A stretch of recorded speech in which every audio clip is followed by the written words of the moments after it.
Hello, YouTube. I want to start my book review today by first wanting to ask and try to answer the question of what's the point of reading a good book? What is the point of a good work of fiction or literature? I don't want to spend too much time on this, but I am interested in interacting with other people who might be watching this or who might be interested in this kind of question to try to get their idea of what is a purpose of a good book and what might be the purpose, not just in reading it, but what might be the purpose of, let's say, writers setting out to write these kinds of books. And one of my favorite answers to that question is from one of my favorite writers, David Foster Wallace, who said, I mean, that his most favorite books are those that made him feel less alone, that made him, able to sit alone in a room in a quiet rainy day, reading on a in a chair for hours on end and just being absorbed in something, and being transported outside of his own head and outside of his own world into that of that of the book. And I think this is something that almost every reader, avid reader, would agree on, that it is the sense of getting out of your own head and fully empathizing and getting into the heads of other people through through the book. But I'm also interested in trying to tackle the question of that seems to be interesting, but there are other ways of doing that. I mean, people interact with each other all the time, and we don't just socialize over beers and coffee, but we have close friends, close relatives. We fight, we reconcile, we go through these different cycles of growing up as people with each other. So, what is it about books that gives us something that we don't get from people that we interact with day to day life? And this is something that it's a bit personal to me, but it's also something that I try to wonder, is it has to do with the fact that there are some things that can't be said between people in day-to-day conversation that can be said in, say, hundreds of pages of a novel, or a whopping 900, 1000 epic Russian novel. And I don't know how to answer that question, but I do feel that fiction makes us more self-aware about how complex and difficult life can be for a lot of people, how there are no simple answers to questions about, why are we here? What's the point of all this if we're going to suffer? But I realize that reading really good literature and really good books tackle these questions head on, not by giving you an answer straightforwardly and say, well, the reason why, this is why we're here. We're here because so, or the reason why we suffer is because so. Instead of giving these answers straightforwardly, I'd like to think that good fiction just shows you that struggling with these kinds of questions, having characters that ask these kind of questions themselves in these books, is actually part of what's it like to be a human being. And I know this is a cliche, but I do feel that literature is like a mirror that not just shows you the depths of what society is like in a certain time and place, it also shows you the depth of individuals. I think good literature doesn't just portray one range of emotions, all different ranges of suffering, but all the complex ranges of human emotion that are very difficult to talk about and express in words and to ourselves when we write, and to each other when we try to talk about it. Um, I have very few friends who I can talk about some of my problems, and I think very few of them also feel the same way. In that, even if you're close to these friends, to put into some of your problems the words is difficult. And I think fiction allows a space where you can try to empathize with the articulations of other people's thoughts and feelings. Um, I think that is the main reason people write novels. It is out of a sense of urgency to share an experience that might hopefully be shared with others, even if it's in a distant future. I initially started reading because I really enjoyed storytelling. I enjoyed Harry Potter as the first book I've read, and I think it is entertainment on one level, but as you read a bit more serious books, longer books, it becomes maybe a sense of like you want to know some information about a certain time and place. You want to know, some history. You want to learn a bit of technical details. If you read a bit of like, if you read not war novels or history books, you read about like, the logistics of why it was possible or impossible for this military unit to take over that. And so I don't want to go too much on this, but I just thought this would be interesting to bring up at some point because this time I want to review Ubik, Philip K. Dick's Ubik. And as I was reading this, I felt overwhelmed with how not how well written this book is, but like how rich it is in ideas. And I kept asking myself, what was Dick's reason for writing this? Like, what was he trying to share? Because although I enjoyed the book throughout, I had no idea like what could motivate a writer to write a book that is so mind bending that it perplexes its readers like on almost every chapter. I wanted to say it was just to entertain and show, give a more innovative, inventive bent on sci-fi, like to outdo the sci-fi writers of his time. I mean, Philip K. Dick is considered one of the best, if not the best, sci-fi writer of his time. But it also made me feel very uncomfortable, which I'll tackle right now. So Philip K. Dick is American, was an American author who's very well known because a lot of his novels and short stories were adapted to films. The most famous one being Blade Runner. But apart from that, I think Minority Report, Total Recall, Paycheck, among other books, among other movies. I think, yeah, The Man in a High Castle, one of his books, is also made into a television series by Amazon Prime, by Amazon, the streaming service. And I guess he's having a lot of readership right now because of that. But I think even before the adaptation, he must have had something of a cult following because his novels were very interesting and the ideas they had. Um, I've only read two other books from him before Ubik.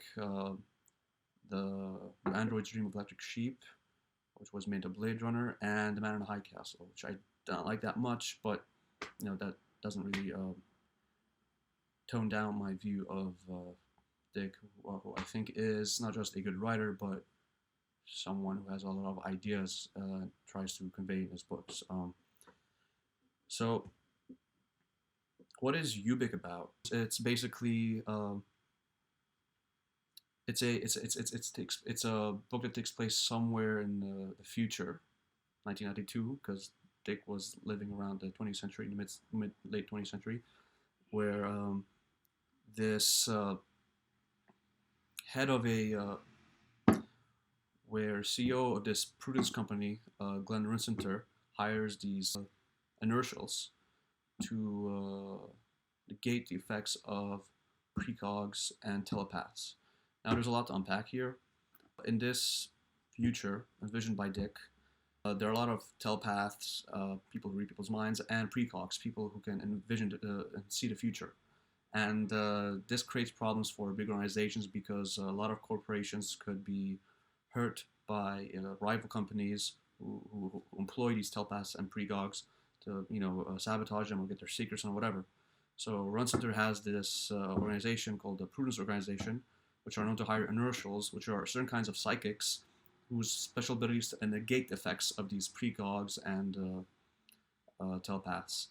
Now, so far, it's a fairly interesting premise, right? And there's this other main character called Joe Chip, who works as a technician, mostly who measures the psychic waves of a certain, perimeter to see if there's any psychic activity, to find out if there's any precogs, inertials, or telepaths. This guy is kind of a funny character because he's always debt-ridden. He's always short of money, although he has a fairly high position in this Prudence organization.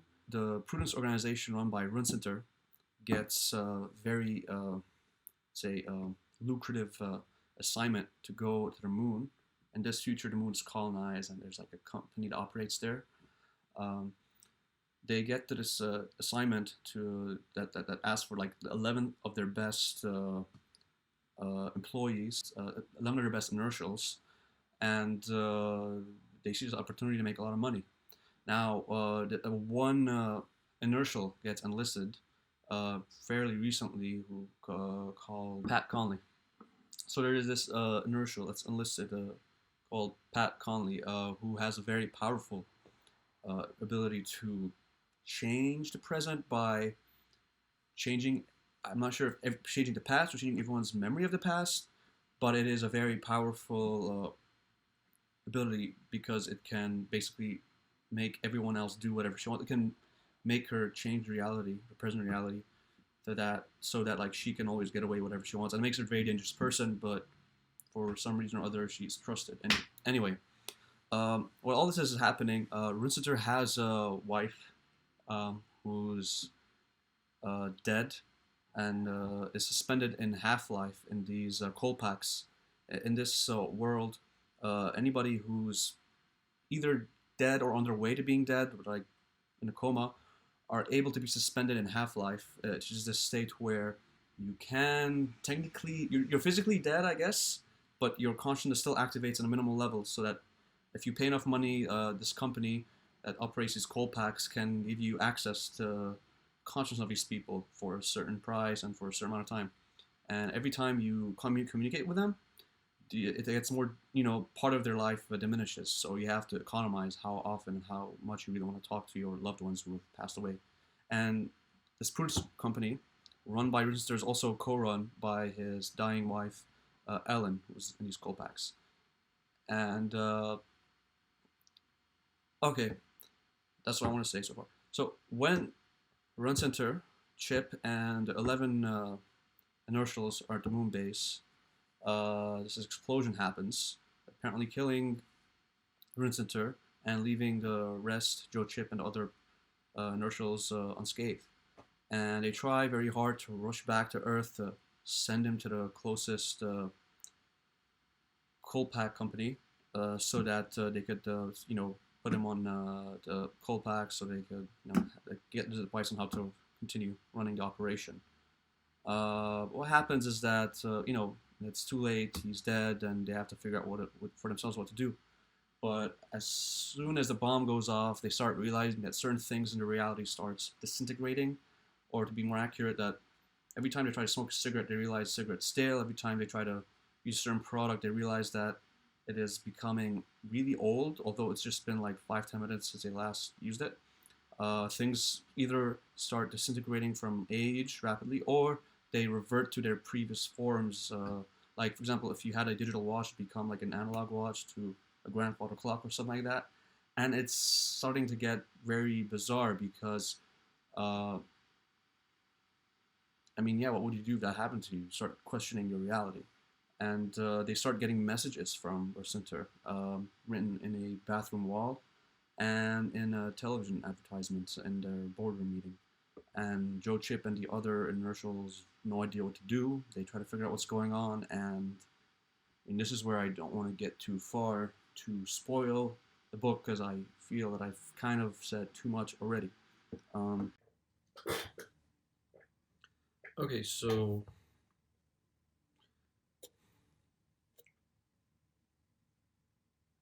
what are the strengths of this book, and why should you consider reading it? I would say that apart from being entertaining and very original, inventive in its subject matter, and in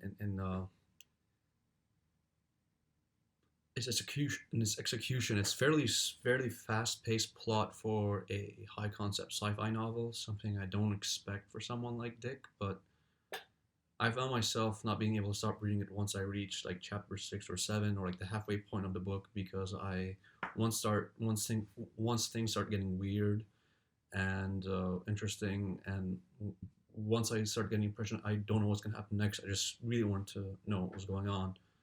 And even when I finished reading the book, I wasn't really sure what was going on. And then that's like not going to say anymore. I don't want to spoil the book.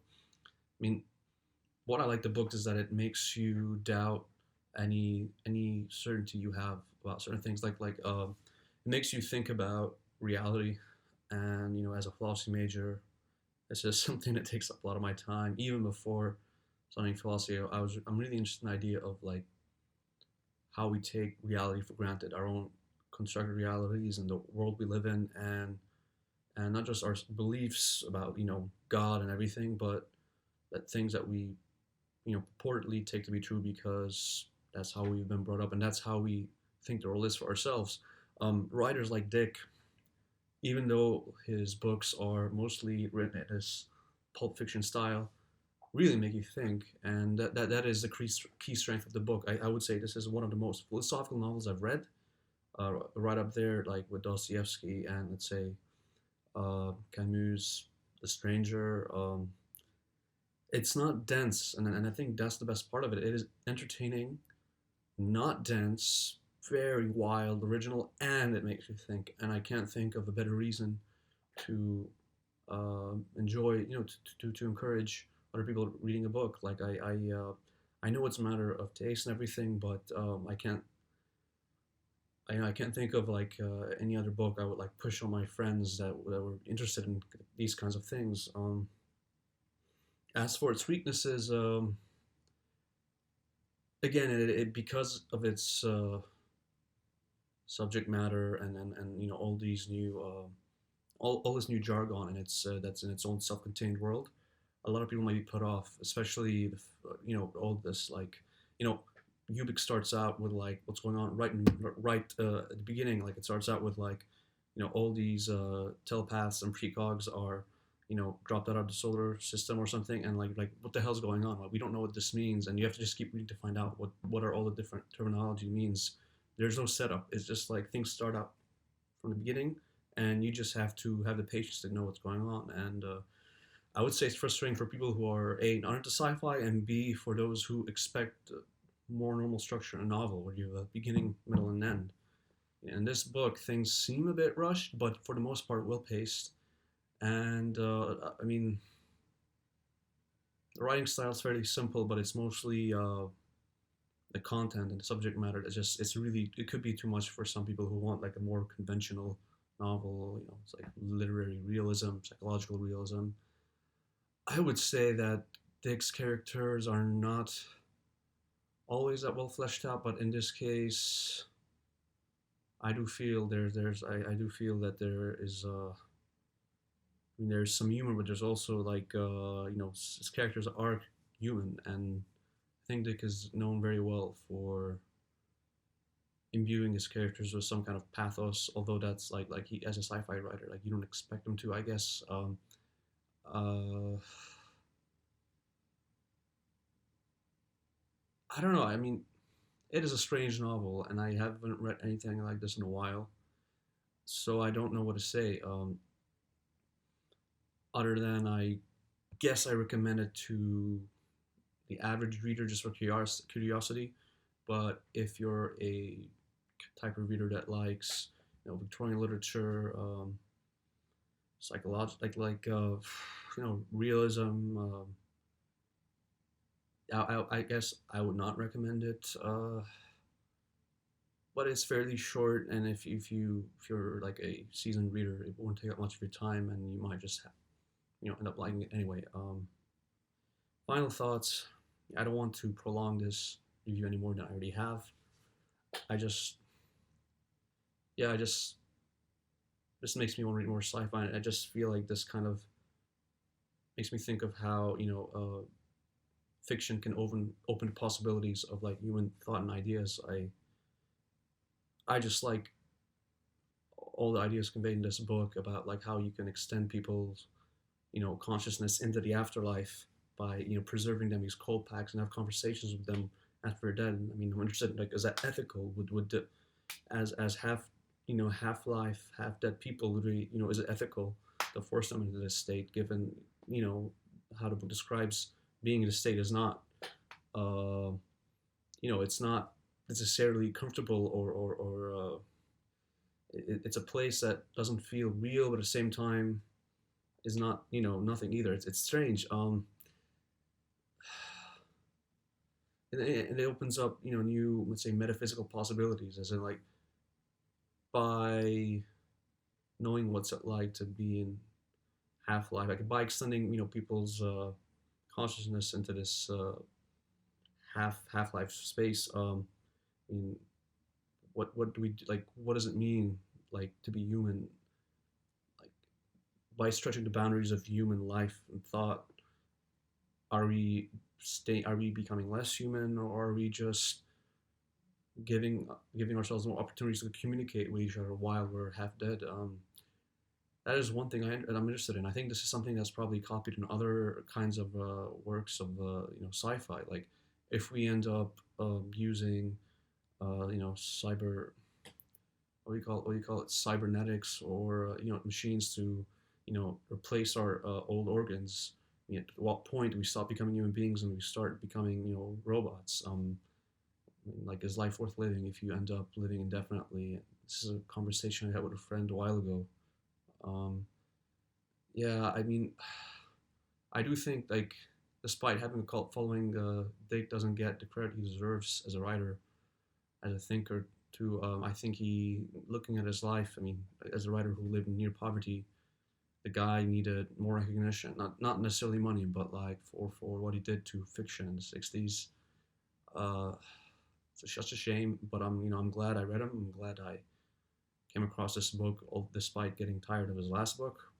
And yeah, I'm grateful for this kind of fiction. I can't think of anything else to say. All right, guys, that's it.